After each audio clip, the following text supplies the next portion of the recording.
and the sharing of the gospel. God is so good. I owe a great debt of thanks to Sedley and Allocated River, two people you never met. Well, a couple of you have. But most of you haven't. You don't even know who they are, but they're my mom and dad. Where did you first learn about God?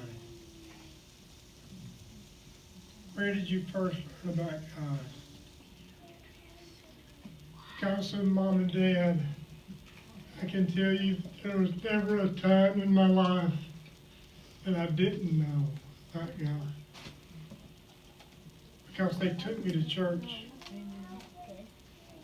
Church was part of our life. When the question of whether or not you were going to go on Sunday, if it was Sunday, you were going to go. And I think I can honestly say that I could probably count on both hands the days, as long as I was living at home, that I went to church without both mom and dad there. And if they weren't there, it was because they were sick. Because it was a commitment that they made to God. My daddy's dad never went to church. So don't use that as an excuse. Don't say my parents didn't go, so I'm not going. My daddy's daddy never went. My daddy went every Sunday. And daddy was the best self-taught Bible teacher that I've ever met. It was unbelievable how much he knew. And I can remember as a 6, 7, 8-year-old child sitting at the J.S. Baptist Church for the January Bible study. And my dad taught it every year. We sat down near the front of the church by one of the big heaters so we could try to stay warm while Daddy taught the scripture. And when I was 6 or 7 years old, I could quote the journeys of the Apostle Paul from memory because Dad taught it. Where did you first learn about church? Because Mom and Dad took me to church, I started my theology very early. The J.S. Baptist Church, white frame building, line of oak trees down the driveway that I still remember when they planted. Miss Iris Boyd, who was the Vacation Bible School principal every year for as long as I could remember.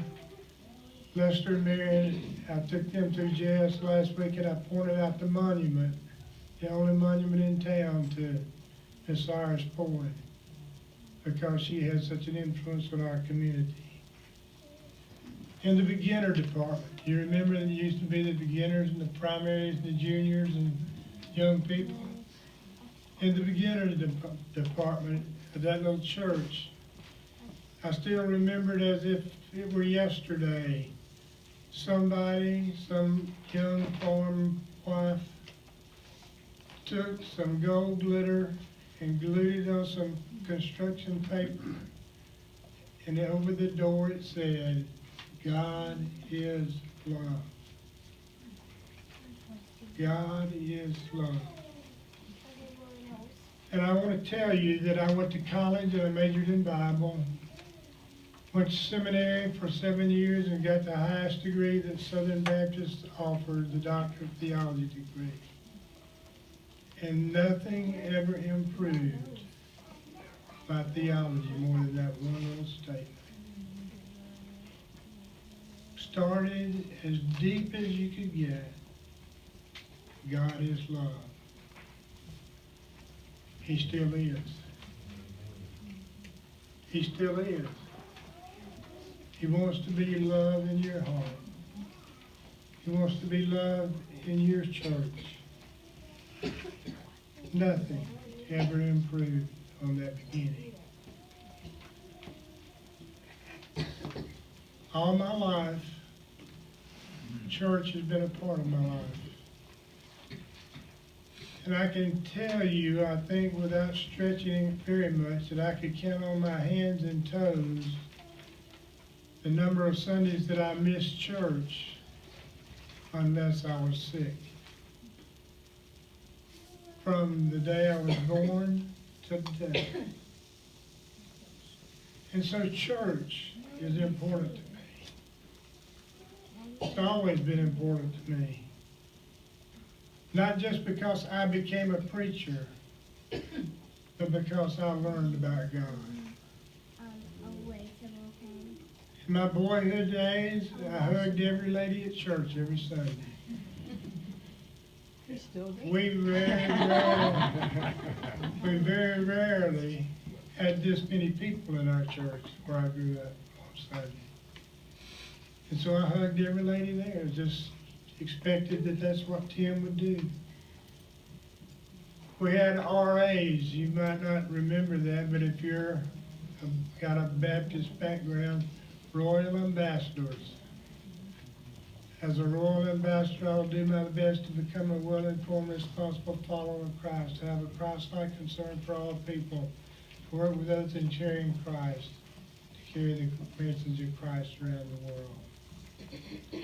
There were 5 of us in my RA group. We always had a seminary pastor because we were close to New Orleans Seminary. We couldn't afford anybody else. They were starving to death, seminary students, and so they came.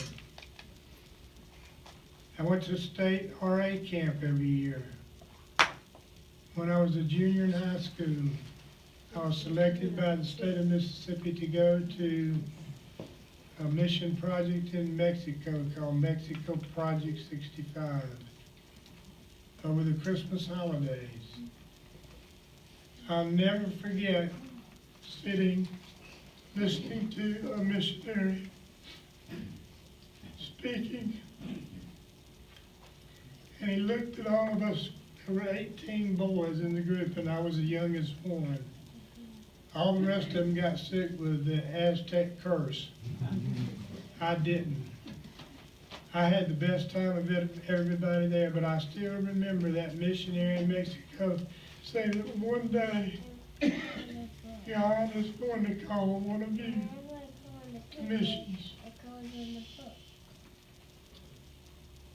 And when his finger pointed at me, it pierced my heart. I was blessed by God to spend 2 years on the island of Guam as a missionary journeyman. 2 of the most exciting years and most meaningful years of my life. Sharing the gospel, preaching at the Marianas Baptist Church. Multitude of people from all over the world were in that little church. It was in church that at 9 years old, God spoke to all those people that sat on the back row and talked and passed notes. Had the preacher call them down one Sunday.